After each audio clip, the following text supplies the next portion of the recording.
Are you wanting to hook up lights on your off-road vehicle and you're not sure what all these electrical numbers mean and whether or not the circuit can handle it? Well, stick around. Let's talk about it.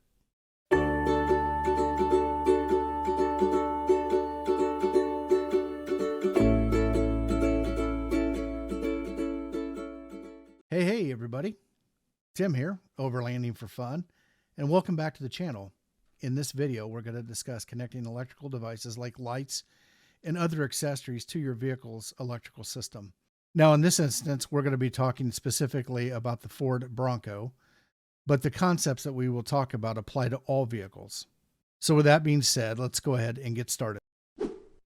So real quick, I want to go ahead and discuss some terms that we will be using throughout this video.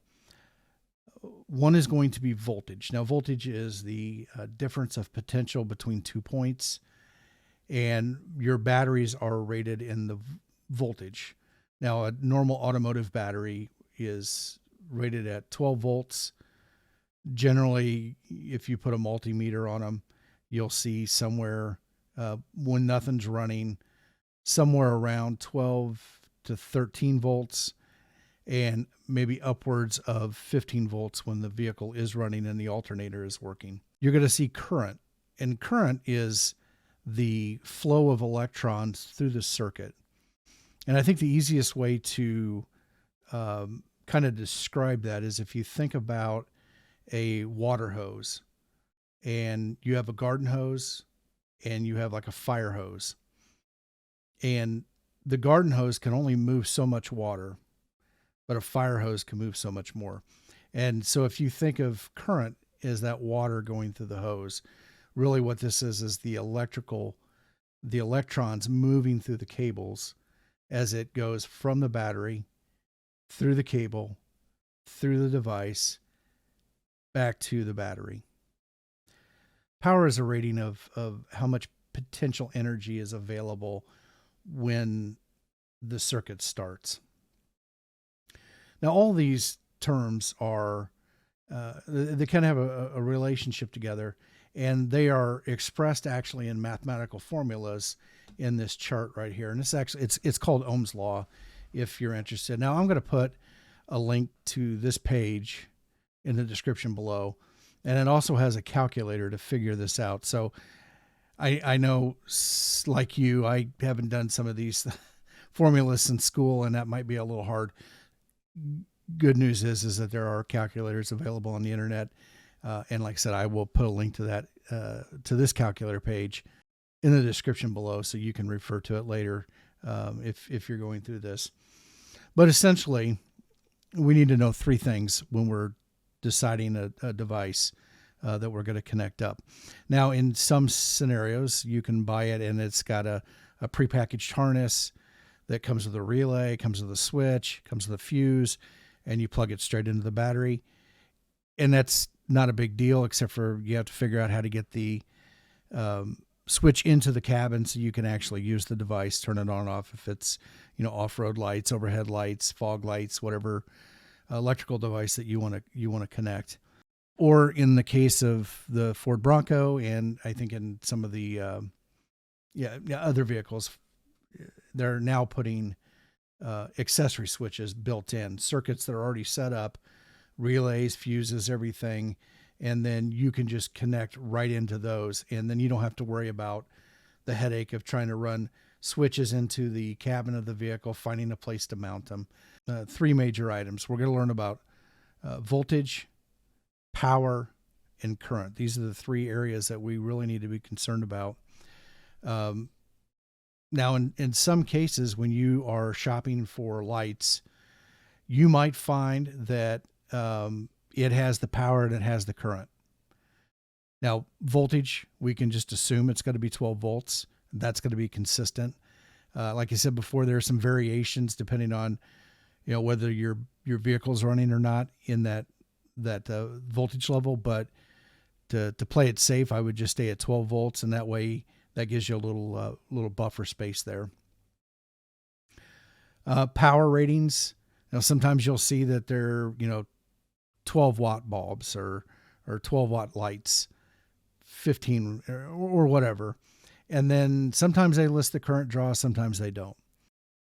So real quick, for example, let's bounce over here to Rough Country. Now, I'm not picking on Rough Country in any way, shape, or form, but their website did give me some good examples of what I was referring to earlier, where you only get some of the information. Now, this is their 6-inch slimline LED light bar pair. And now here we've got included with this package would be the wiring harness, which would have the fuse and the switch and everything. But let's say you wanted to use those pre-wired auxiliary switches that come with your vehicle. So looking down here a little bit further down in the thing, we get some information, but we don't get all of the information. So basically, this says that this kit is 60 watts total. So if we go back to our calculator page and we go back up to the top, we know that we're going to use 12 volts as our constant voltage for this. And it said it had a power rating of 60 watts. So if we go ahead and calculate that, that's going to come back and it's going to give us 5 amps.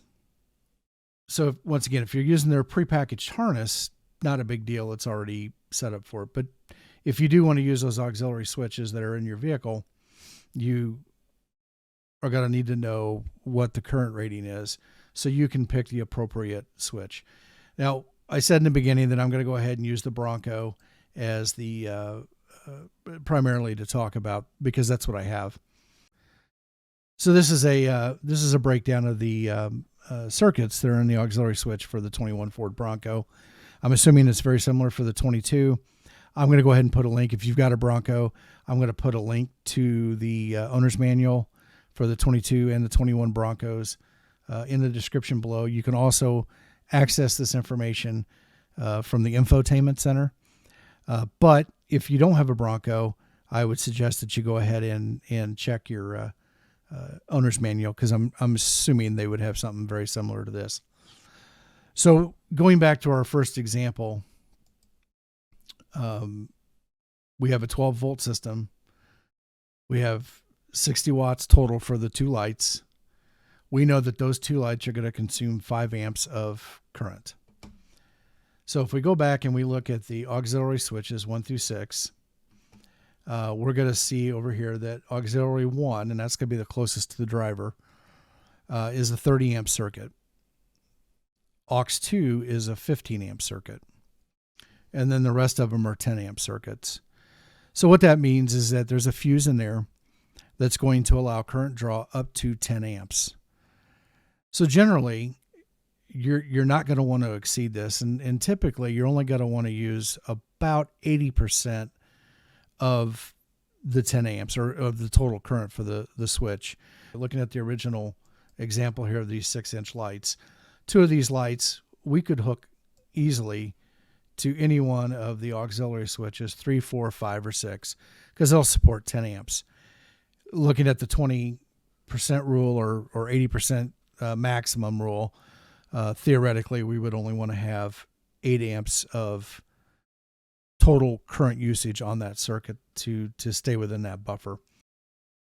So looking at these 2-inch square lights, very common on the Bronco right now, and Jeeps and everything, are to have ditch lights or lights on the A-pillar.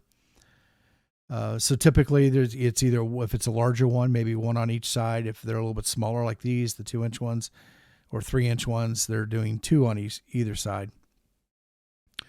So in this kit, you get the 2 lights, you get the harness, the switch, the relay, the fuse and everything. And if we go down to the bottom and we look at this kit, we'll see that this kit is 36 watts of total power. So if we go back to our calculator, we're going to leave the 12 volts the same, and we're going to go ahead and put 36 watts in for the power. So we're going to go ahead and calculate that. So in this case, those two lights together use 3 amps of power. So in a scenario like this, at 3 amps of power, we could easily put 2 sets of these. Going back and looking at the auxiliary switches. So if this is 3 watts and we added another set to the other side, that would be a total of 6 watts. And we could use another one of these 10 amp switches at 6 watts. You still are 2 watts under that 80% threshold. And you could easily put those 4 lights on one circuit and control them together instead of having 2 switches on the inside. So going back and now looking at something like the 40-inch light bar. It's a single row light bar. Once again, including the harness, the switch, and all this other stuff. Keeping in mind, though, now we've got 2 pocket lights that had 1 switch. We have 2 sets of pod lights at our pillar now that have 2 switches. That's 3 switches. And this light bar here would now be another switch that we would need to bring into the cabin. So we're going to cut all the harness off. We're just going to basically connect it into the auxiliary switches. And so going down here and looking at this one, that entire light bar is rated at 200 watts. So going back to our calculator, we're going to go ahead and select 200 watts and calculate. And we're going to see that at 200 watts, that light bar uses almost 17 amps of current. So going back over to our wiring chart for the fuses and everything for the Bronco, at almost 17 amps of current, that already exceeds the rating of aux2. So we could put it on the 30 amp fuse.